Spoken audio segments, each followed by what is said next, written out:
세상의 모든 지식 언더스탠딩. 네, 안녕하십니까. 7시 45분 언더스탠딩 시작하겠습니다. 아니, 이프로님 안 계시니까 네. 안 기자님이 지금 들어오셨어요? 스튜디오에. 아닙니다. 여기 목도리 보세요. 옷도 못 벗으시고. 네. 네. 아니, 왜 사람이 왜 그래?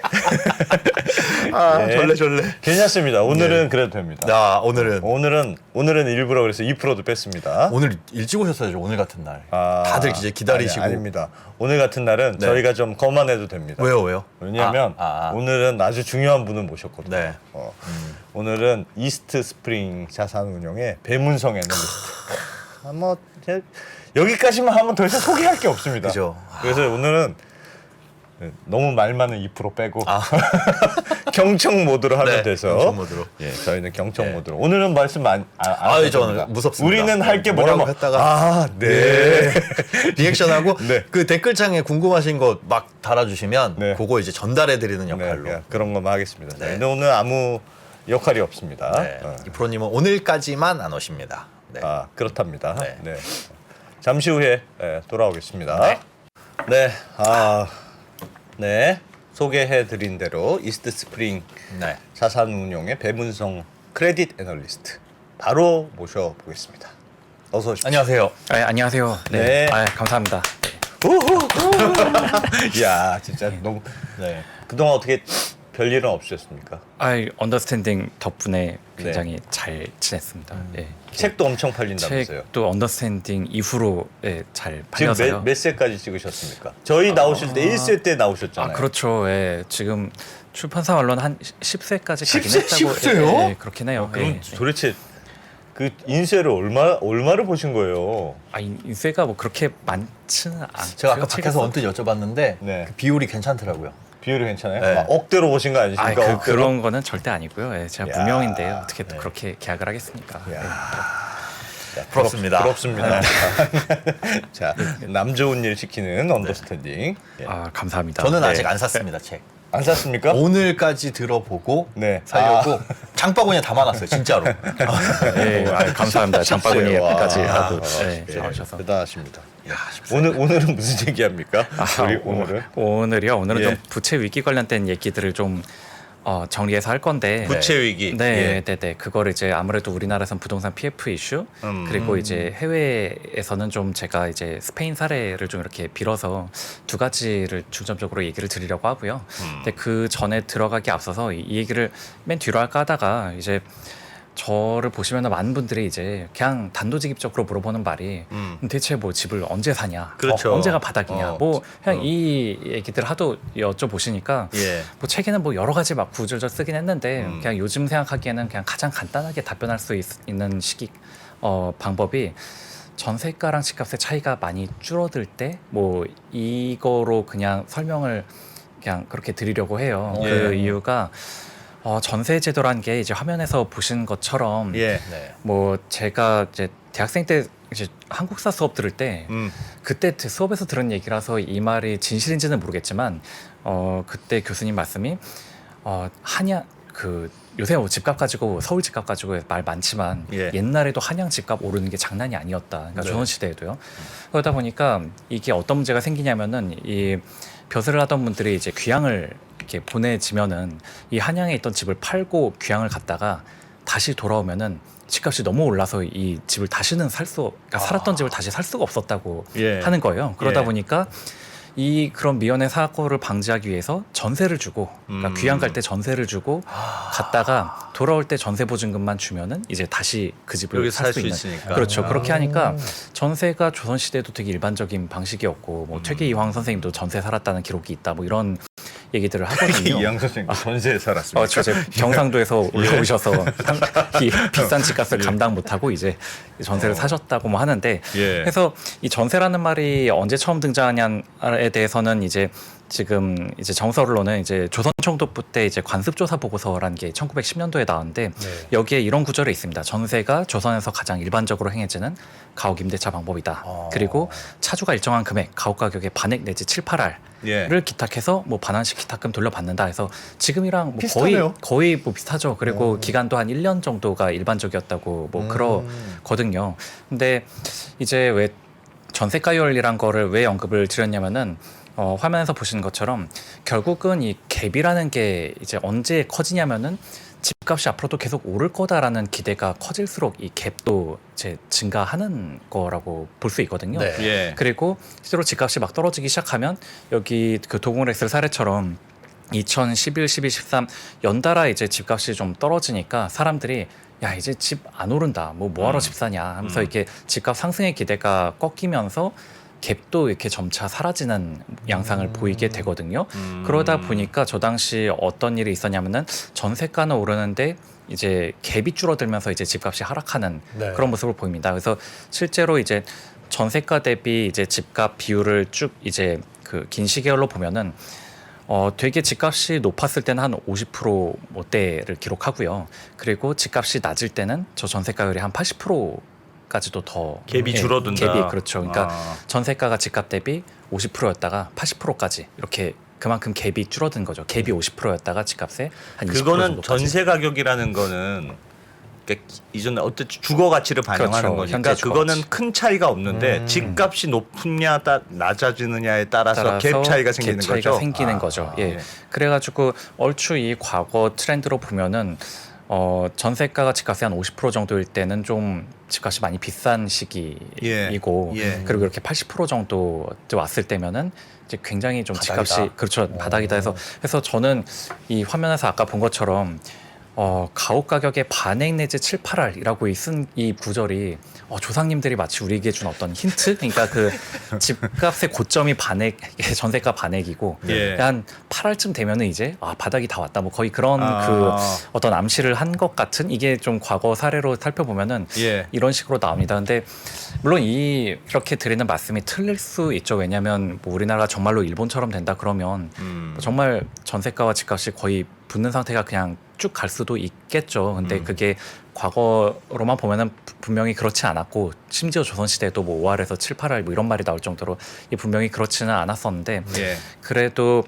이게 좋은 타이밍인 것 같다라고 말씀을 드리는 이유가 저는 이제 부동산 투자라는 게 분명히 주식이나 암호화폐 이런 것보다 분명히 안전한 자산임은 분명하거든요. 실체가 있고 그냥 내가 들어가서 살면 이렇게 되는 거니까요. 근데 부동산 투자에서 가장 큰 리스크는 결국은 이제 집값이란 게 너무 비싸다 보니까 레버리지를 많이 낄 수밖에 없고 예. 그러다 보니 이게 잃을 때 되게 크게 잃을 수 있다라는 게 그게 이제 가장 큰 리스크인 건데 최소한 이렇게 집값과 전세가가 붙어 있을 때는 크게 잃지 않는 그러니까 잃어도 아주 적게 잃을 수 있는 그런 안전한 타이밍 이라고 생각이 돼서 즉 크게 잃지 않는 우리가 부동산 투자를 크게 잃지만 않아도 되게 성공한 투자라고 저는 생각을 하기 때문에 예. 이렇게 집값과 전세가 차이가 클 때는 크게 잃기 좋은 약간 역사적으로 봤을 때 좀 그런 타이밍이었다. 그래서 그걸 회피하는 방법은 일종의 PER 같은 그런 느낌이에요. 전세 가격과 약간 집값이. 그렇죠. 이제 뭐 PER 같은 게 너무 PBR, 높을 PER 때 뭐 이런 컨셉으로. 그렇죠. PER이 너무 높을 때가 이제 우리가 거품이라고 하듯이 예. 그거는 이제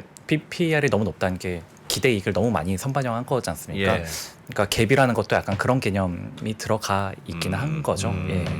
그래서 그냥 한 전세가가 집값 대비 한 80%쯤 되면 그때는 뭐 사도 크게 잃지 않고 뭐 어찌 보면 바닥 뭐 실제로 이 보시는 도표처럼 예. 저 시기에 샀더라면 저 때가 정말로 서울의 어떤 집값의 바닥 시기였었거든요. 이제 과거로 보면 저 때 샀으면 굉장히 지금 해피한 그런 상황이죠. 예. 그러니까 집값이 올라가면 전세 가격도 올라가긴 올라가나 집값이 올라가는 것만큼은 아니더라. 그렇죠. 이게 투기 심리가 세질수록 전세가 상승보다 이 집값 상승이 확 더 빨라져서 갭이라는 게 더 벌어지는 모습을 보이거든요. 네. 요즘은 한 그 갭 차이가 어느 정도 네, 봐야 요즘은 됩니까? 문제가 전세가가 너무 빨리 떨어지다 보니까 예. 이 갭도 그냥 비율을 거의 유지하는 그러니까 집값이 떨어져도 예. 전세가율도 그냥 비슷하게 계속 높은 수준 한 50에서 60% 그 정도 되고 있는 것 같습니다. 예. 네. 그러면 잘 모르잖아요. 그러니까 이게 전세가 그러면 어느 정도 자리를 찾는다고 표현을 해야 되겠나? 지금처럼 전세보다 월세가 선호되는 게 금리 때문에 가장 큰 영향을 미치는 거잖아요. 그렇죠. 그러니까 금리가 이게 어느 정도 안정이 되면 전세가를 보고 갭을 보고 그때는 이제 좀 판단을 해도 될까요? 뭐 저는 그렇게 생각합니다. 그러니까 이게 지금 1년 만에 이렇게 급하게 반등하기보다는 네. 지금의 하락은 좀 약간 최소한 이명박 정부 시기 때처럼 좀 더 장기로 진행되면은 분명히 갭이란 게 줄어드는 타이밍이 온다고 생각되거든요. 네. 예. 그러면 그때 전세가가 좀 오르더라도 이거에 너무 안 달랠 필요 없이 갭이란 게 줄어들면 어차피 집값이 훅 상승하긴 어려우니까 이렇게 전세가율을 이렇게 관찰해 보는 것도 뭐 저는 좀 이렇게 이 시기에는 또 다시 방법이다. 적합한 방법이지 않을까. 그 생각을 말씀은 합니다. 그러면 지금은 전세 가격이 빠르게 떨어지고 있잖아요. 네. 그런데 집값이 전세가만큼 빠르게 더 떨어져서 요 갭 차이가 줄어들었을 시점이 얼추 이제 저같이 집 없는 사람은 사도 되는 시점이다. 그렇죠. 저는 그 시점이라면은 최소한 절대로 크게 잃지는 않을 뭐 그럴 타이밍이라고 생각을 하는 거죠. 네. 네. 그러면 그 말씀은 지금은 집 가격이 전세 가격 떨어진 것보다 아직 덜 떨어졌다고 보시는 거네요. 아직은 지금 서울 같은 경우는 좀 그렇죠. 서울은 아직 그래도 어. 이 고난의 시기를 좀 일단 버티려는 힘이 최소한 단기에는 누구나 버티려고 하거든요. 그러니까 예. 버티려고 하는데 이게 너무 장기로 가면은 결국은 못 버티고 나오는 매물들이 막 쌓이고 그로 인해서 집값이 떨어지니까 지금은 아직은 그 타이밍까지는 좀 오지 않은 뭐 그런 거로 일단 생각을 하고 있습니다. 지방은 그러면 괜찮을까요? 지금 댓글 주신 분 중에 80% 광주요. 여기는 80% 미만에서는 전세 못 구함이라고 하셨는데 예. 그러니까 이게 참 제가 너무 서울 중심으로 이제 이 사례도 방금 서울 얘기를 하다 예, 보니까 예. 지방은 사실은 이게 그 갭이란 게 좀 원체 크지 않게 진행이 됐었다 보니까 지금 말씀드리는 거는 지방까지 일반화해서 하기는 말씀드리기는 어렵다. 어려운 부분이고 예. 다만 전세가 지금 지방도 지금 굉장히 빠르게 떨어졌으니까 이거를 금리 대비 월세랑 얼추 비교해 보면은 전세가 지금 보면은 뭐 인천 검단 이런 데는 뭐 34평이 2억대 막 뭐 그러니까요. 이러잖아요. 이러면 그 정도면은 그거는 전세 그래도 우리나라의 어떤 GDP나 소득 비교하면 들어갈 거의 만- 바닥이지 않나? 그러니까 이제 갭만 떨어지는 걸 보면 뭐 전세는 거의 다 떨어졌다고 보면서 접근을 해도 되지 않나? 뭐 좀 그렇게 생각합니다. 예. 그걸 한편으로 이렇게 해석해도 될까요? 그러면 전세가가 많이 떨어져 있고 그런 지금 언급해 주셨던 지역 같은 경우는 갭이 아직도 많이 벌어져 있잖아요. 그렇죠. 이렇게 분명히 전세가만큼 집값도 떨어졌지만 갭이 여전히 여전히 있는 그러면 거죠. 예. 이렇게 큰 갭을 집값이 더 떨어져서 달라붙을 가능성도 그 제가 질문한 거지 않습니까? 지방 네, 그럴 가능성이 일단 있다고 생각을 하는 거죠. 과거 사례를 봤을 때는. 네, 네. 그게 언제쯤 올 것 같습니까? 그게 네. 빠르면 지방은 정말 올 하반기일 수도 있을 것 같긴 하고요. 예. 근데 서울은 아시다시피 뭐 이제 둔촌주공이나 반포주공도 2025년 이럴 때 입주가 또 남아 있고 하다 보니까 예. 이게 전세가 확 반등하기는 어려울 거란 생각이 들어서 그러면 전세가 확 반등하기 어려울 때 그동안 높은 집값을 버티지 못하는 매물들이 좀 쏟아져서. 나오고 나오면 이게 좀 더 한 1년 하락에 그치지 않을 수 있겠죠. 예. 그러다 보면 그 전세가율이란 것도 과거 사례처럼 저렇게 막 50%에서 80%까지 이렇게 올라올 수 있을 거고 그쯤 되면은 뭐 충분히 추천할 만하지 않나 싶습니다. 네. 아직 시간이 남았네요. CD를 뭐 좀 금리에 더 민감도가 높은 건 전세일까요? 집값일까요? 집값이 좀 더 일단 저는 전세라고 생각을 하고 지금 전세? 전세가 지금 먼저 굉장히 급하게 떨어지고 있잖아요. 네. 그러니까 예. 집값은 왜냐면은 이 금리가 높아져도 버티려는 집주인들의 힘이란 게 일단 있다 보니까 그런데 전세는 현실이거든요. 진짜 이 전세 세입자라는 거를 구해야 예. 하는 네. 현실은 현실대로 돌아가는 거라서 이게 더 금리에 빠르게 반응을 하고 집값은 그래도 전세가 떨어져도 나는 굳이 안 버티고 안 팔고 안 팔겠다. 버틸래? 이게 이 힘이 존재하다 보니까 금리에 약간 더 후행적으로 전세보다는 더 덜 민감하고 후행적으로 반응을 한다고 보는 거죠. 예. 네. 아직 기회가 예, 있네. 예. 기회가 있네. 여러분 기회가 있다고 합니다. 예. 네. 네, 그래서 이번엔 뭐 그래서 이 얘기를 맨 끝에 하려다가 일단 예. 그냥 이게 더 흥미로운 얘기인 것 같아서 마패했고요. 네, 이제 본격적으로 이제 부채 위기 쪽 말씀을 드리자면, 예.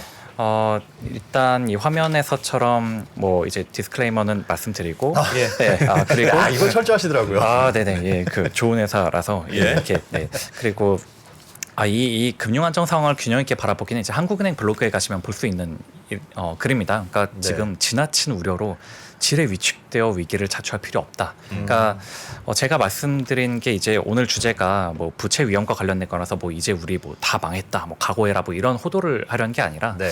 좀 겪어보지 않은 거에 대해서 우리가 쉽게 간과하는 면이 있으니까 좀 반면교사로 삼고서 이렇게 약간 좀 조금이라도 온기가 지금 있을 때 이제 금융 안정을 위한 좀 디레버리징이 좀 진행되길 바라는 마음으로 준비를 했습니다. 예. 네. 그래서 일단 뭐 먼저 기업 신용 등급이란 거를 간단하게 이해 차원에서 설명드리면요. 네. 뭐 트리플 A 최고 등급부터 이제 부도가 나면 D 등급까지 이렇게 예. 등급에 대한 정의가 있는데, 근데 뭐 사실 옆에 뭐 최고 수준 신용 상태, 뭐 우수한 신용 상태 이런 저거 보면 예, 말로만 봐서는 뭐 감을 전혀 잡을 수 없죠. 예. 이 회사 그럼 내 생각에는 우수하니까 A인가 뭐 이런 식으로 뭐 할 수도 없는 거고요. 근데 그러니까요. 이거를 이 통계를 보시면 좀 더 감을 잡기 수월해지는데 신용평가사들이 이상적인 기준으로 삼는 그런 부도율이란 게 있습니다. 그게 이제 3년 준거 부도율이라고 있어서 저거를 지키겠다는 일념으로 신용평가사 직원들이 연구원들이 평가를 하는 거거든요. 즉 3년 이내 부도율을 A급은 0.3% 네. 이걸 지키겠다라는 식으로 평가를 하는 거고. 아, 그리고 내가 A를 줬는데 그쵸, 그럼 이 회사가 0.3% 내에 부도율이 나야 된다. 그렇죠. 예. 그렇게 해서 실제로 이거는 이제 실제 그 신용평가사의 성적표인 거죠. 과거 실적으로는 이렇다. 98년부터 2021년까지 실제로 3년 내 부도율이 이랬다라고 이렇게 보여주는 거죠. 그렇게 네. 해서 우리는 이렇게 3년 준거 부도율을 이렇게 잘 지키고 있다. 뭐 이런 그 얘기를 하는 거고요. 다 안쪽으로는 들어오네요. 일단은 그렇습니다. 네. 네, 일단은 저기서 부도의 정의가 물론 좀 저 중에서는 사실 워크아웃이나 채권 재조정, 채무 재조정 이런 게 부도율에 카운팅이 안 되기 때문에 약간 부도율이 더 낮게 우리가 생각하는 것보다 좀 낮게 잡히는 면은 있기는 하고요. 예. 네.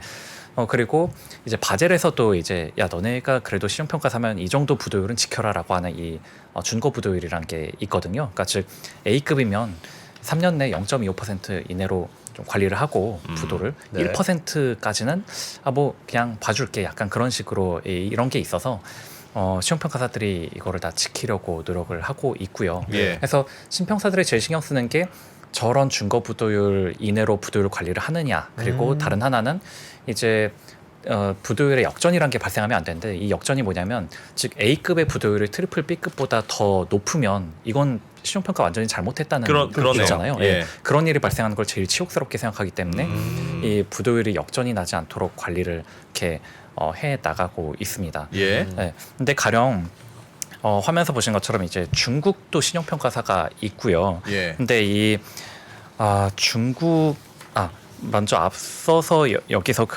죄송한데 예.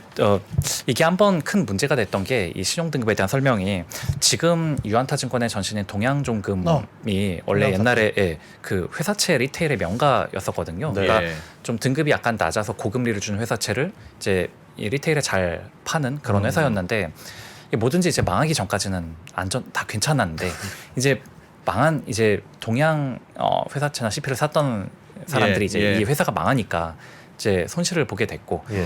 그때 이제 금감원에서도 문제를 삼은 게 뭐냐면 그냥 할아버지 할머니들은 동양이라고 하면 그냥 좋은 회사인 줄 알고 샀다라는 거예요. 예. 금리는 물론 되게 높은 금리 줬죠. 아마 9% 10% 이렇게 줬을 텐데 네.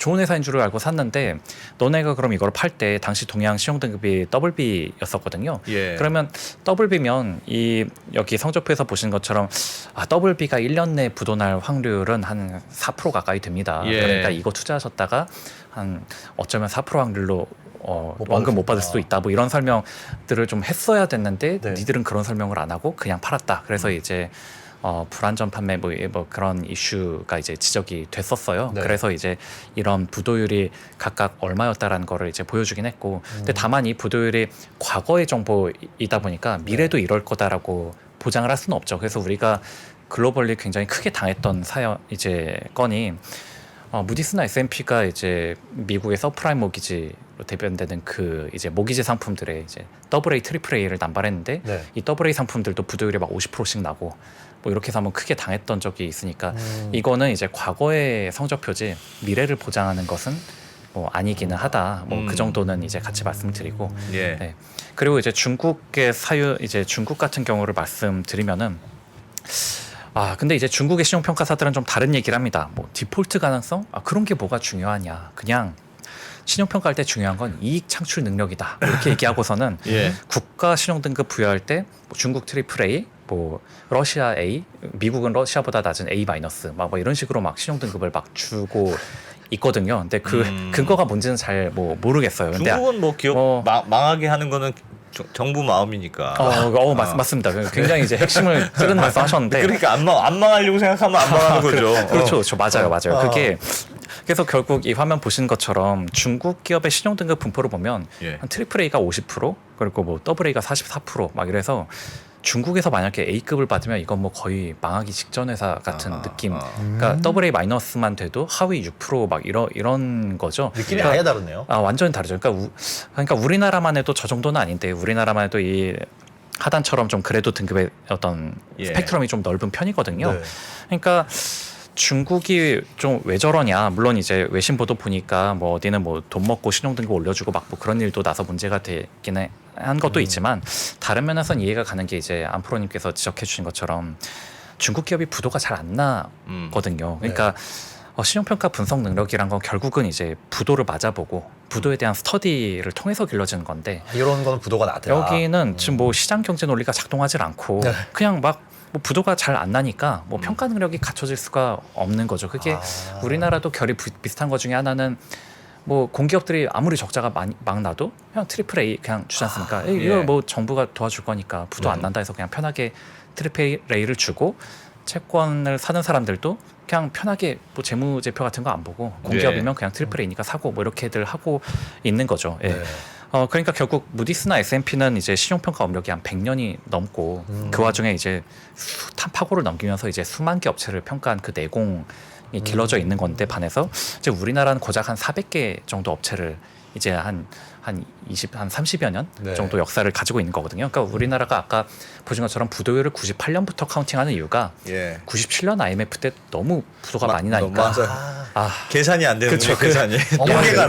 이거 과거는 있고 우리는 98년부터 새로 시작한다. 그냥 그 각오하면서 그렇게 가고 있는 거거든요. 그러니까 결국은 당해봐야 이제 그 평가라는 거 할 수 있고 그러니까 위기란 게 뭐다 이렇게 평가해야 된다는 게 길러진 건데 그 과정에서 이제 경험이 트라우마를 만들기도 하는 게 이제 우리나라 신용평가사나 은행들이 굉장히 중요시한 지표가 이제 부채 비율을 중요시하거든요. 네. 부채 비율이 뭐 400% 넘으면 위험하다, 200% 아니면 양호하다, 뭐 이런 식으로들 얘기하는데 그런데 사실 글로벌 신용평가사들은 부채 비율을 그렇게 막 중요하게 안 보는데 그 이유가 뭘 봅니까?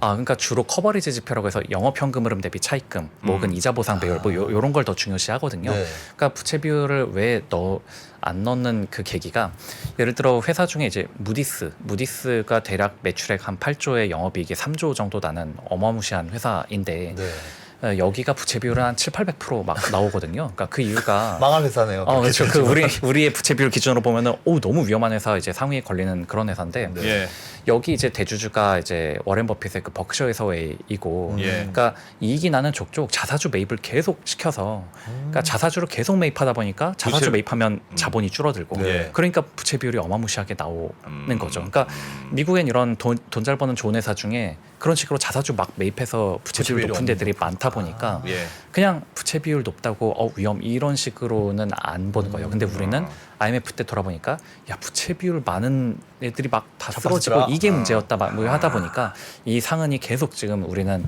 부채 비율 중심으로 뭔가 이렇게 회사의 위험을 이렇게 생각하는 그런 식으로 결국 신용평가 방법은 이제 각자의 경험과 특색이 이렇게 반영이 되는 거다라고 이제 말씀을 드립니다. 그래서 대략 알겠습니다. 신용평가는 그런 방식으로 진행된다. 그래서 대략 오늘 이제 말씀드릴 이제 부동산 PF와 연계된 산업에 속한 이제 기업들 신용 등급 분포는 화면처럼 이제 대략 이렇습니다. 그러니까 뭐 국내에서 사실 금융회사는 차별화가 아주 크진 않다 보니까 이제 자본 규모가 곧 영업 경쟁력을 의미하잖아요. 그래서 시중은행은 뭐 자기 자본이 한 2~30조 되는 트리플 A고 한 요 정도 있는 회사들이 한 자본이 5조에서 10조 되고요. 또 한 2급에 있는 데들이 한 1조 자본 규모가 1조쯤 됩니다. 그리고 저축은행들은 자본 규모가 한 2천억 정도로 제 영세하고요. 그러니까 약간 어찌 보면은 자본 규모에 따른 어떤 신용 등급의 서열화가 이렇게 섹터별로 이렇게들 나눠져 있는 모습이 관찰이 됩니다. 또 그리고 이제 그 부동산 PF의 역사를 되게 짧게 이제 그냥 훑어보면은 예.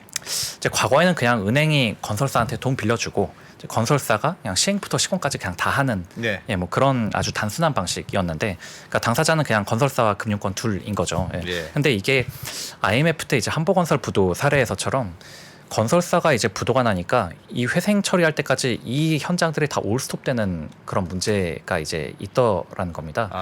그러니까 이 회사 하나를 어떻게 처리할 때까지는 다 그냥 금융권이나 뭐가 다 묶여버린 거죠. 내 자금 예. 그냥 예. 사업도 묶이고요. 그러다 보니까 야 이거를 그냥 이 뭔가 사업을 SPC들이 하도록 이제 사업장별로 주체를 따로 만들어서 그렇게 관리를 하도록 하면은 문제가 생기면 그냥 여기만 문제가 생기면 끊어내고. 그렇죠. 거기는 어. 쳐내고 이제 금융권도 그냥 저 한보건설이 내 돈 어떡하나라는 기업금융 방식이 아니라 그냥 요 프로젝트 안에서 해결을 하면 되는 식으로 네.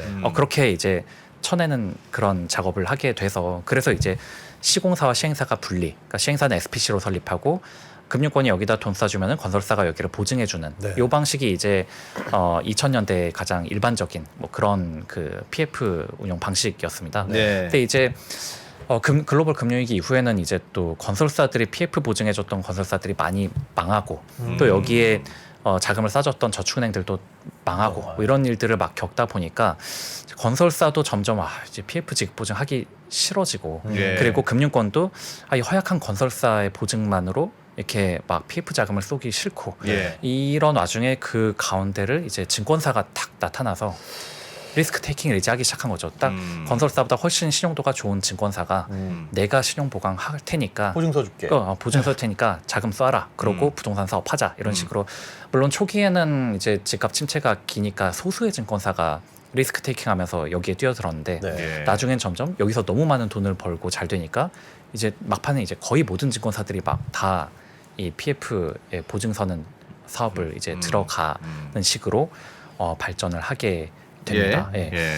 그래서 뭐 부동산 PF에 대해서 뭐 간략하게 조금 설명을 하고 넘어가면, 이제 부동산 PF라는 거는 토지 살 때부터의 이제 계약금 대출에서부터 이제 인허가 받고 공사 들어가서 완공될 때까지 그때 들어가는 자금들을 다 통칭해서 부동산 PF라고 하고요. 예. 공사 다 끝나고 잔금 다 받으면 이제 PF를 제로로 만들어 버리거나 아니면 그래도 PF 남다 그러면 뭐 대출 담보 대출로 바꾸거나 하는 식으로 그 이후의 문제는 이제 더 이상 부동산 PF라고 안 하고 아니다. 그냥 뭐 담보 대출 뭐 이런 식의 영역으로 넘어갑니다. 그러니까 PF는 결국은 예정 사업장 혹은 진행 중인 사업장 관련된 자금들이니까 PF가 많다라는 얘기는 앞으로 예정 공급이 사업장이. 많다. 네, 공급이 많다라고 보시면 되겠어요. PF가 되게 적다라는 건 앞으로 공급이 되게 적다, 없다, 뭐 약간 예정 그렇게 사업이 없으니까. 예정 사업이 없으니까 뭐 그런 식으로 볼 수 있겠고요. 그러니까 사실 이 과정에서 제일 리스크가 큰 게 바로 여기 이제 PF도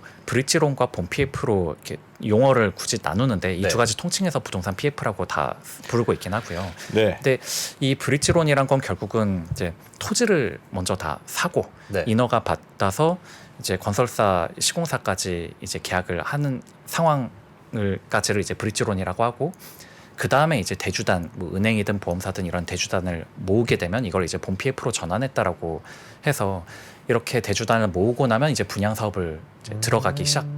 하게 됩니다. 네. 근데 이 과정에서 보면은 참 리스크가 큰 게 토지 살 때도 토지 매입이 참 이렇게 땅이란 거 되게 몰래 사야 되는데 이게 소문이 나면 그렇죠. 누군가가 알바끼하고. 와서 막 계집 막 여러 가지 지어놓고 막 이렇게 알바끼 실제로 그렇게 쓰는 방법이래요. 이렇게 누군가 그 소문 듣고 와서 계집을 막 수백 개 지어놓고 개를 낳고 이렇게 버티면 이제 그 알바끼 제대로 한 거라서 이제 그거요. 돈 주고 이제 그분을 이제 나가게 한 다음에 땅 사고 뭐 이런 마찰들이 또 생기고 또 인허가 과정도 물론 쉽지 않죠. 이제 그게 제일 이제 어려운 과정인데, 일단 사업이 잘 될 때야 인허가만 받고 나면은 이제 뭐 웬만해서 분양이 다 잘 되니까 그동안은 가장 큰 리스크가 이제 인허가 리스크였었는데, 요즘처럼 이제 집값 떨어지고 이제 그러면 이제 분양 리스크가 가장 큰 리스크가 되잖아요. 네. 예. 그러니까 사실 인허가 리스크만 벗어나고 나면 옛날에는 이 대주단을 모으는 게 좀 어느 정도 수월했었는데 어차피 뭐 분양 사업하면 잘 될 거니까라는 네네. 그 믿음이 좀 있어서 텐데,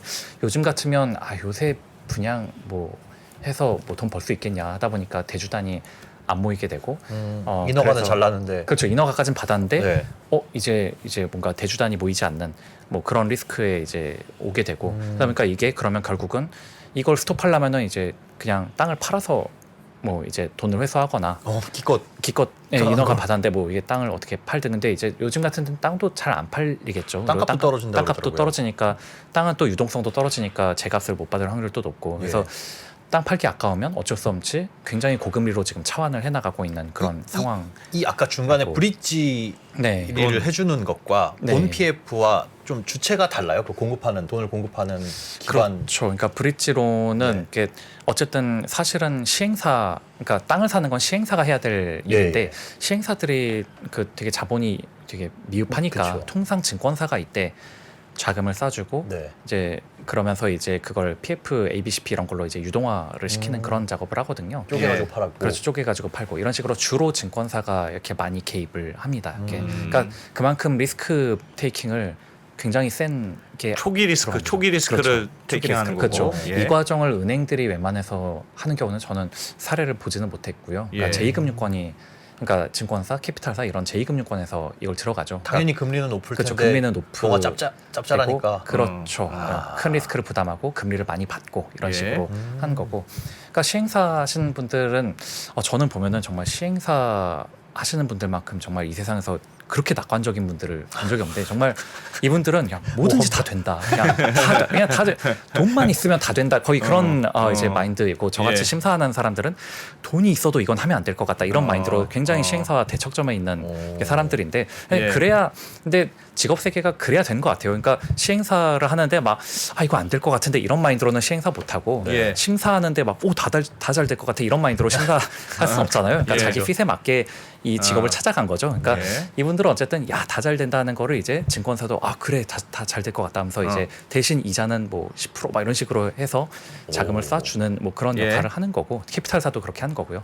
그런 다음에 이제 본 PF 들어갈 때는 이제 가장 큰 일인 이제 땅 사는 거랑 인허가라는 큰 산을 다 넘었다. 끝났어요. 이제 대주단인 당신들만 들어와서 그건 이제 자금 건물 펴면 짓는 일만 그렇죠. 남은 거잖아요. 그러면 이제 그 당신들이 다 돈 쏴주면 분양하고 이제 자금 회수하는 일만 남았다 하면서 이제 이렇게 은행, 보험사 이런 데들 들어오세요라고 이렇게 대주단을 모집을 하는 거죠. 네. 그러면 왜 그 두 가지가 나눠집니까? 그냥 처음에 땅 살 때 들어갔던 브릿지론 하던 증권사나 캐피탈이 뒤에 그래. 어려운 건 다 했으니까 이자 낮춰주고. 좀 낮춰주고 나머지까지 싹 다 해먹어도. 금융하고 하면 안 됩니까? 그게 그걸 왜 크게 그렇게 두 가지 문제가 나눠놨을까요? 있는데 하나는 이제 어쨌든 이렇게 갔을 때 은행이나 보험사가 금리가 더 낮으니까 그들이 들어와 주면은 이 사업하는 즉 비용이 조달금리가 낮아지고. 그렇죠. 조달 금리가 일단 낮아지거든요. 그러니까 예. 사업성이 좋아지죠. 그러니까 일단 그 문제가 하나 있고 또 하나는 증권사가 이 과정에서는 아예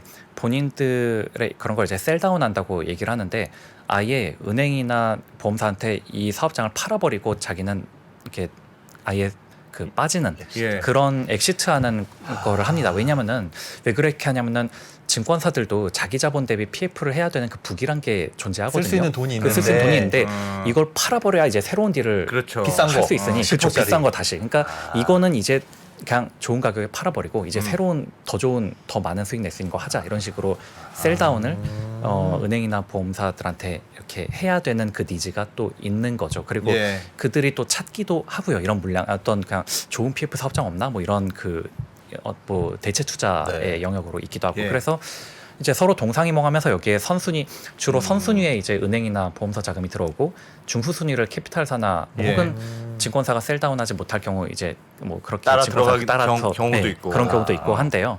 그러니까 선순위는 어떤 생각으로 들어오냐면은 LTV 한 60% 정도로 이제 우리는 들어간다. 그러면은 이게 사업이 뻐그러져도 30% 할인 분양하면 그러면 뭐 우리 자금은 다 회수한다 이 생각으로 들어오는 거고 네. 그러면 중후순위는 사실 선순위가 할인 분양 30% 쳐버리면은 중후순위는 가져갈 게 없잖아요. 그냥 없죠. 다 예. 완전히 예. 다 뻐그러지는 건데 중후순위는 그럼 무슨 생각하냐면은 그럴 경우는 선순위 돈을 우리가 꺼주고 이 집을 10% 할인 분양해서 우리는 다 회수하겠다 이런 서로 동상이몽을 하는 거죠. 그러니까 만약에 잘 안 되면 네.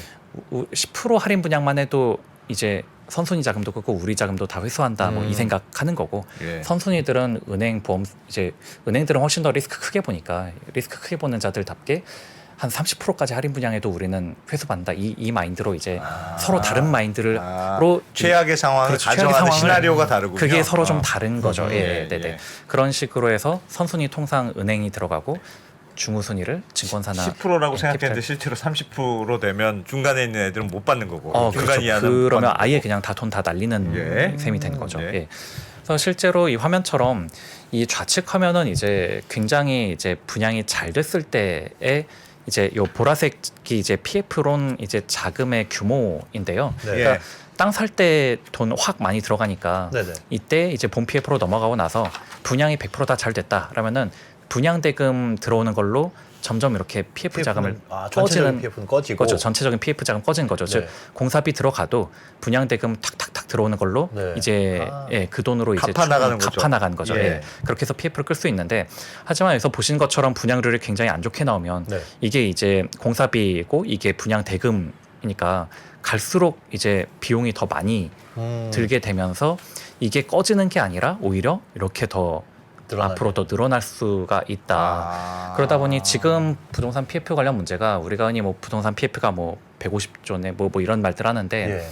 이게 지금 브릿지론까지 포함해서 150조인 거고 네네네. 이게 만약에 본 PF로 전환돼서 분양을 했는데 분양률이 이렇게 막 80% 100%가 나온 게 아니라 뭐 40% 이렇게씩 나오면 PF 금액이 오히려 더 꺼지는 게 아니라 여기서 더 증가해요. 올라가 버릴 수가 있는 예, 그런 리스크가 지금 그건 왜 올라갑니까? 그러니까 이미 아. 그러니까 공사비나 이런 네. 필요한 자금들은 본 PF에서 이미 다 땡겼잖아요. 그걸로 해서 먼저 건설 공사를 다 하고 아. 나중에 분양 받아서 그 돈을 갚는 구조인데. 맞아요. 분양이 안 좋은 되니까. 지적하셨는데 네. 본 PF에서 그 본 PF는 이제 그 이제 한도 익스포저를 말하는 거고 예. 여기서의 저 보라색 줄은 잔액. 그러니까 한도는 높게 잡아놓는데 네. 이게 잔액은 실제로 들어가는 그렇죠. 실제로 돈은 다 들어가는 그때 다르다. 그렇죠, 그렇죠. 아. 지금 우리가 PF 부동산 PF 잔액을 이제 뭐 100조, 150조 이렇게 얘기하거든요. 한도가 예. 아니라 예. 잔액을요. 그러니까 이 잔액은 올라갈 수 있다는 거죠. 예, 이렇게 아, 분양률이 안 그런 좋을 거. 경우에는요. 예, 네, 네. 알겠습니다. 그럼 네, 지금 이게 구분이 돼 있어요? 브릿지랑 본 PF랑. 아 그게 좀 저도 그런 걸 볼 수 있으면 좋겠는데 네. 아마 이제 그 정부 당국에선 다 자료를 직접 취합해서 아실 텐데 이 자료들이 일반에게 공개가 되어 있지는 않거든요. 그러다 네. 보니 예, 좀 우리가 자세히 이걸 알 수는 야, 없습니다. 예. 이- 이거 흥미진진하네. 누가 이게 국회의원 해야 돼요. 그러니까 내놓으라 그래야지 자료를. 이 부동산 PF 얘기는 진짜 많이 들었는데 네, 네. 이런 아, 구조로 돼 있다 이거죠. 네, 어. 그래서 과거 얘기를 잠깐 드리면은 예. 이 미분양 주택 같은 경우 뭐 요새 뭐 미분양 주택에 대한 관심이 많은데 예. 근데 올라왔다고 해도 과거 평균에 비하면은 그냥 한 과거 평균 수준이거든요. 현재 미분양에 아직까지요? 이거는 지금 2001년부터의 우리나라 미분양 파란색이 이제 준공 전 미분양이고 예. 주황색이 이제 준공 후 미분양. 그러니까 집을 다 지었는데도 미분양인 개수를 말하는 건데요. 네.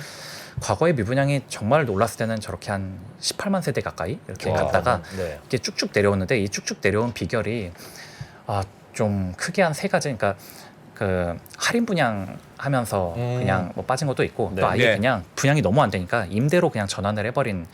이게 그래도 분양이 다 아예- 분양된 걸로 치죠. 그렇죠. 그러면 임대 전환해버리면은 그러면 미분양에서 빠지죠. 그 네. 물건은. 예. 그리고 다른 하나의 꼼수는 이제 건설사들이 이제 그 무슨 100만 원만 입금하면 분양 맞습니다. 네, 그렇게들 살아보고 뭐 분양하는 어, 걸로 치고 그렇게 살아보고 치고 결정하세요. 아니면 뭐 어. 자기네 이제 어. 건설사 직원 이름을 막 분양자로 맞아요. 올리고 예, 이렇게 예. 하니까 사실은 저 정도로 빠지지는 않았. 그렇게 뭐 100만 원만 내면 뭐 분양 뭐 이런 게 사실 진성 매각이라고 볼 수는 없잖아요. 예, 그러다 보니 실제 미분양은 저보다 높았을 거다가 좀 정설이기는 한데 예. 아직은 미분양 물량이 뭐 이렇게 과거 평균 수준이지만 지금 문제는 너무 빨리 늘어나고 있다라는 게 지금 문제로 거론되고 미분양이 너무 많을수록 즉 분양률이 너무 안 좋을수록 말씀드린 것처럼 PF 잔액은 계속 지금 올라가서 높아지고. 금융권의 이제 금융권과 건설사의 부담이 계속 더 높아질 수 있다. 뭐 예, 이 아까 제가 부분. 그 그래프에서 중공후 비중 그건 뭡니까? 이게 뭐냐면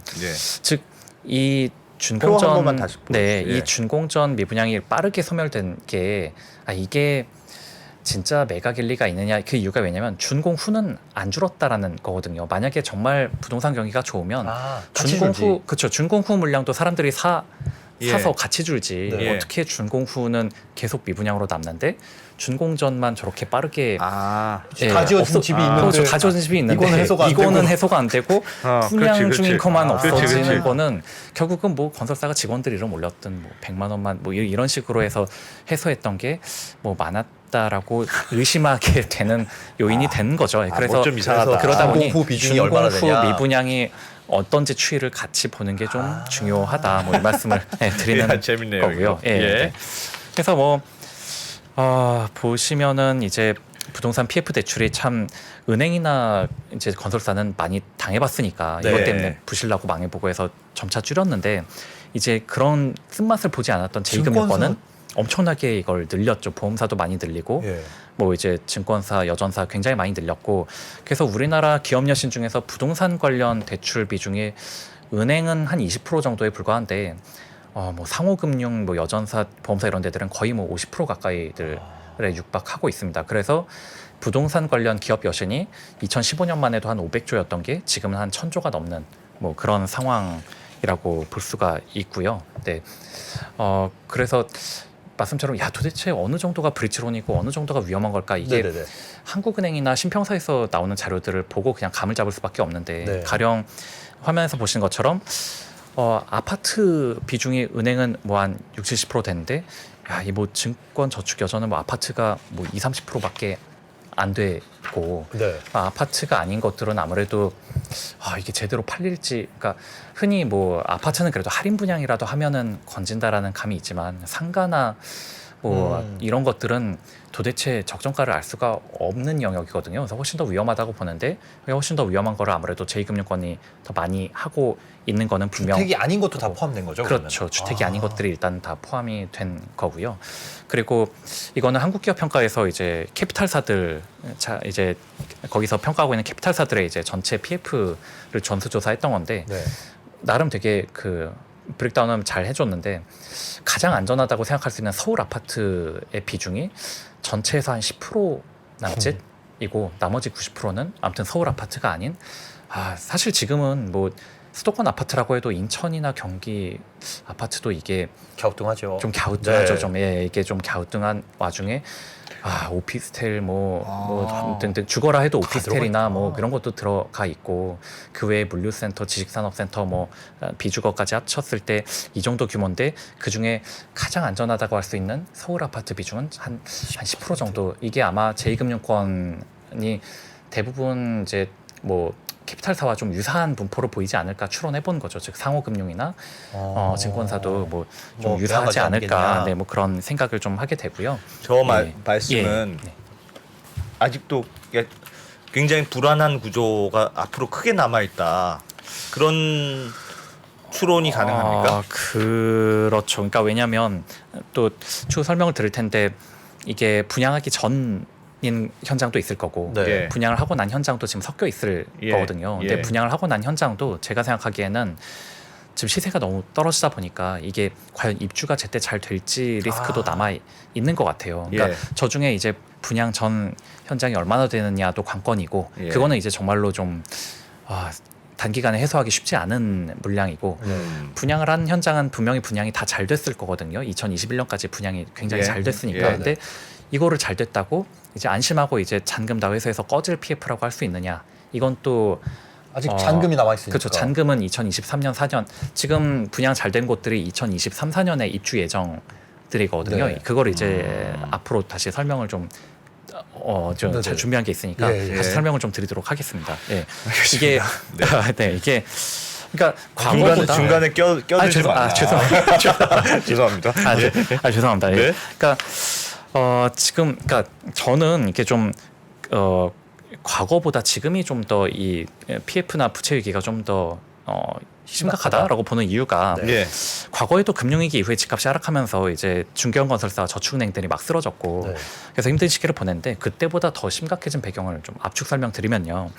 그러니까 건설사는 사업의 달인이지 자금 조달의 달인은 아니거든요. 네. 그러니까 그때 당시 쓰러진 건설사들 신용 등급이 대부분 트리플 B에서 더블 B급이라서 예. 사실 트리플 B나 더블 B는 조달할 수 있는 자금의 한계가 있고 네. 그 한계 내에서 이제 무너진 거고 네. 당시 쓰러졌던 저축은행도 뭐 솔로몬 저축은행 같은 데가 기껏해야 자기 자본 2천억 정도였거든요. 그러니까 그때는 작은 폭탄이 막 여러 개 터진 뭐 그런 거였는데 짜잘짜잘한 그렇죠. 것들. 근데 지금은 자금 조달의 달인인 증권사와 네. 사업의 달인인 건설사가 만나서 지금 시너지를 내고 예. 있다는 거죠. 그러니까 지금 화면에서 보시는 것처럼 증권사들이 워낙 뭐 사실 그동안 증권사들 안 망하고 실적도 계속 좋고 그랬으니까 금리도 계속 조달 금리도 계속 낮아져서 심지어 2021년쯤 되면은 뭐 원래 그 등급 가장 높은 증권사들은 말할 것도 없고 이제 등급이 좀 가장 낮은 중소형 증권사마저도 금리가 막 조달 금리가 막 1%대 이렇게 그러네요. 갑니다. 예. 그러니까 CP 금리 기준으로요.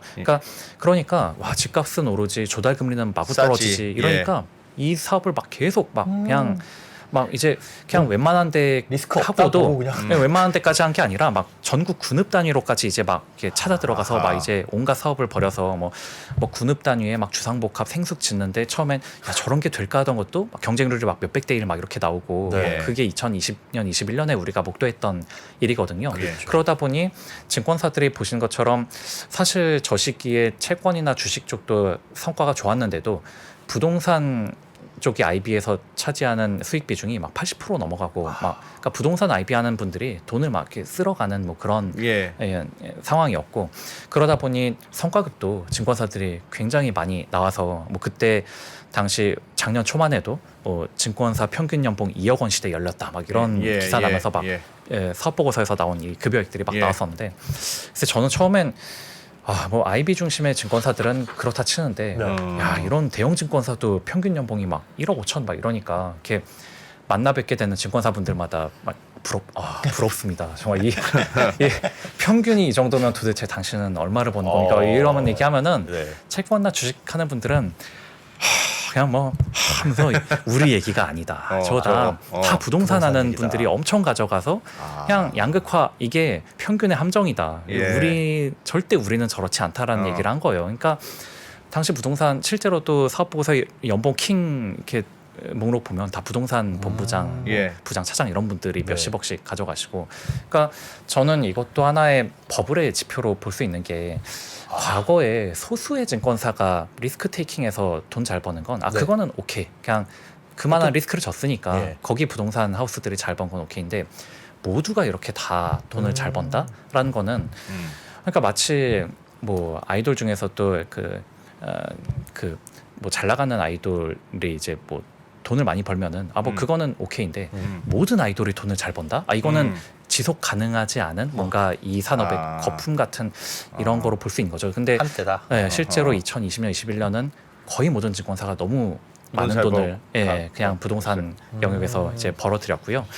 그런 게 아까 말씀처럼 자금 조달의 달인과 이제 사업의 달인이 만나서 시너지 효과를 일으킨 그런 사례들이 보면 원래는 저런 가평 같은데 여기 화면에 보시는 것처럼 예. 사실 자이나 힐스테이트 같은 브랜드가 옛날에는 들어갔던 데가 아닙니다. 그러니까 자이나 힐스테이트는 서울이나 뭐 이런 주요 지역에서만 하기도 바쁘기 때문에 이런 예. 군읍 단위까지는 보지 않았거든요. 저 그러니까 브랜드 앞에 가평이라는 단어가 붙을 건 아니었었다. 그렇죠. 그러니까 저 지역을 폄하한 건 그치, 아니고 그치. 예. 뭐 현실을 말씀드린 건데 그러니까 결국 저런 데는 제2금융권에서 딱 세팅을 다 하고 이제 비싼 가격에 흥행을 시키기 위해서 자이나 힐스테이트를 모셔온 뭐 그런 사례들로 추론이 되는 거죠. 뭐 이렇게 실제 제가 계약서나 조건을 보지는 못했지만 예. 그래서 뭐 세대 수가 적긴 해도 무슨 뭐 가평에 막 8억 12억에도 막 뭐 20대 1, 8대 1 뭐 이렇게 나오면서 다 완판을 시켜버렸고요. 저런 선례가 있으니까 다들 이제 다들 그렇죠. 괜찮다. 막, 이거 저렇게 잘 되는데 뭐 해서 한 거고. 그래서 과거에는 건설사들이 미분양으로 고생했던 현장들이 주로 용인 아니면 김포 화성 같은 그런 이기 신도시가 많았는데 예. 이번 붐은 그러니까 참고로 경기도에서 지금 아직 군으로 묶이는 지역이 연천, 가평, 양평 세 군데가 군이거든요. 나머지는 시고요. 예. 근데 이런 군 단위 지역에도 공급이 많이 됐고 그게 비싼 가격에 분양이 다 완료가 됐습니다. 예. 근데 그 결과 이 표가 이게 경기도 시군 중에 일부를 제가 정리를 한 건데 이 시군이 인구가 막 뭐 폭발적으로 늘어난 데들이 아니거든요. 예. 근데 보시면 양평 같은 데는 이 전체 공동주택이 뭐냐면 현존하는 재고주택 숫자예요. 그러니까 아파트 말고도 뭐 빌라 이렇게 다 합쳐서 네. 2,500세대가 있는데 2023년에 3,400세대가 입주할 예정이라고 입니다. 그리고 뭐 양주도 이렇게 작은 도시가 아닌데, 와, 그러니까 양주가 엄청 기본이 6만 6천 세대 현재 현존하고 있는데, 네. 뭐 작년에 8천, 올해도 9천 막 9천. 뭐 이렇게씩 나와서 그렇죠. 야. 이 3년간 입주할 아파트의 비중이 전체 주택에서 차지하는 비중이 뭐 양평은 한 75%, 우와. 뭐 이렇게 양주도 와. 34%막 이런 물량들이 막 쏟아져 나오게 될 예정인 거거든요. 그러면 이게 과연 근데 이게 문제는 분양은 다 됐다는 거예요. 뭐 누가 샀든 간에 네. 그게 서울 사람이 샀든 예. 진짜 현지인이 샀든 분양은 다 됐는데 이게 이제 입주 물량으로 쏟아질 때 과연 잔금을 다 치를 수 있고 세입자를 구할 수 있고 이게 원활하게 돌아갈까? 이게 지금 이제 2023년 4년에 벌어질 그 돈이 들어가야 건설사로 돈이 그렇죠. 들어가는 건데. 그러면 그들이 잔금을 다 내거나 전세를 구해서 전세 세입자 세팅을 자금으로 하면. 뭐 이렇게 잔금을 내든 뭐 그래야 이 PF가 꺼지는 거죠. 그렇게 해야 이제 잔금 다 납부하고 건설사도 PF, 증권사도 다 PF 끄고 할 수 있는 건데 이게 만약에 잔금을 계속 못 치르고 미입주로 간다? 그러면 이 분양 완판이라 자금 회수해야 되는데 이것도 막혀서 또 PF를 연장해야 되는 뭐 그런 부담 그런 일들이 벌어질 수도 있다라는 게 올해 어떤 좀 우리가 지켜봐야 될 한번 질문이 예, 있습니다. 네네, 예, 네. 네. 그러니까 지금 말씀하신 구조를 쭉 들어보면, 그러니까 그동안 부동산 증권사의 PF가 들어가기 너무 좋은 구조, 조달 금리도 낮았고 네. 시장도 좋았어요. 네, 그러니까 네, 너도 나도 들어가서 사실은 가평을 뭐 폄하하는 건 아닙니다만 네, 하여튼 그렇죠. 예, 네. 그렇게 안 들어가도 될 것 같은, 그냥 지금 기준에서는 크게 안 들어가도 될 것 같은, 돈이 들어오고 분양도 잘 되니까 막 너도 나도 들어갔다는 거잖아요. 네. 그래서 이거는 사실은 약간의 거품의 좀 느낌이 있다. 그렇죠. 왜냐하면 만약에 지금 가평에 저렇게 12억 8억 집을 분양 아마 하지도 못했을 것 같고 저기에 땅 그렇게 사서 뭐 했다간- 아파트 올린다 그래도 브릿지도 안 될 것 같은데요. 근데 네, 이제 만약에 네, 지금까지 네. 이게 잘 됐던 이유는 물론 금리도 낮았지만 부동산 경기가 좋았지 않습니까? 그렇죠. 분양이 네. 모든 맞- 거는 이게 거품이냐 아니냐를 네. 판단하기가 어려운 게, 물론 많이 들어가긴 했습니다만 어쨌든 시장에서는 소화가 잘 됐어요. 네. 그러면 소화가 잘 됐으면 거품이 아닌 거잖아요. 근데 적절하게 네. 뭐 적절한지는 모르겠습니다만 결국은 시장이 소화되느냐 안 되느냐로 거품이었느냐 아니냐를 판단할 수 있을 것 같은데. 그렇죠. 그게 바로 우리나라의 어떻게 보면 이제 선분양 제도의 문제점이 이런 데서 좀 드러난 것 같은데 예. 만약 이들이 후분양이었다면 그냥 들어갔을 바로 것이냐. 다 아마도 건설사의 미분양으로 뭐 아. 쫙 잡혔을 것 같은데 예. 사실 선분양은 계약금 10%만 내도 일단 살 수 있고 이 지역들은 사실 또 규제 지역도 아닌 예. 곳이었고 또 전매 제한도 뭐 한 6개월 이후 그렇죠. 팔 수 있고 예. 이러다 예. 보니까 분명히 투기 자금이 많이 들어갔거든요. 이 음. 넣고 분양 그러니까 경쟁 룰이 너무 좋으니까 네. 넣고 되면 피 받고 뭐 6개월 뒤에 팔자 이런 마인드로 그냥 잔금을 낼 생각이 아예 그러니까 소유할 생각이 아예 없었던 중도금 대출이 알아서 이게 즉 거품이냐 아니냐 보면은 예를 들어 이 구조가 즉 과거에 우리나라 조선사들이 되게 고생했던 것 같은 이 플로우랑 좀 결이 비슷하다 생각하는 게 예. 조선사들이 배를 파는데 계약금만 받고 예. 잔금은 저 나중에 받는 걸로 그렇죠. 지었는데 2년 3년 뒤에 얘들이 돈 없어 막 뭐 경기 나빠서 네. 우리 이런 식으로 배지하니까 그러니까 조선사들이 그래서 되게 힘들어졌던 거지 않습니까? 네. 그러니까 이게 거품이었느냐는 뭐 판단의 영역이라 쳐도 이렇게 계약금이 너무 적다 보니까 이 미래에 가서 상황이 바뀌었을 때 돈을 못 받아내는 이 문제에 처하게 된다. 전혀 예. 예상할 수도 없네요. 그것도. 그렇죠. 그거는 사실 그때도 아마 조선사들이 배팔 때 이거 못 받는다라고 생각하면은 이거 계약 했겠으니까 못하죠. 그냥 네. 일단은 10%만 돼도 받고 뭐 아마 가져가겠지 이 생각으로 자기 돈 이제 넣어서 지었는데 막상 그때 가서는 글로벌 선사들이 뭐 돈 없다 뭐 해양 프로젝트 막 그래서 막 뻐그러지고 이랬던 거니까 즉 버블이냐 아니냐는 말씀대로 그 판단은 그때 하기는 어렵지만 예. 리스크란 거는 돈을 나중에 받기로 돼 있으면은 이 리스크가 그만큼 크다라는 얘기죠. 그러다 보니 자꾸만 뭐 분할 상환 뭐 이런 얘기들을 하는 이유가 분할 상환을 받아야 이 리스크가 확실히 좀 절연이랄까요? 예, 이렇게 예. 되거든요. 근데 우리나라는 사실 지금 중도금이란 것도 중도금을 그냥 무조건 이 집 산 사람이 제때 내야 되는 거라면 모르겠는데 이게 또 그냥 은행의 대출로 그냥 그렇죠. 무이자 네, 막 이런 네, 식으로 네, 해버리니까 예. 사는 사람은 그냥 오로지 계약금만 일단 내고, 부담이라고 여기고 뒷돈은 그때가 약간 뭐 그때 가서 알아서인 건데 그때 가서 집값이 이렇게 될 줄은 뭐 그걸 생각하면서 분양을 받지는 않았겠죠 이분들이. 예.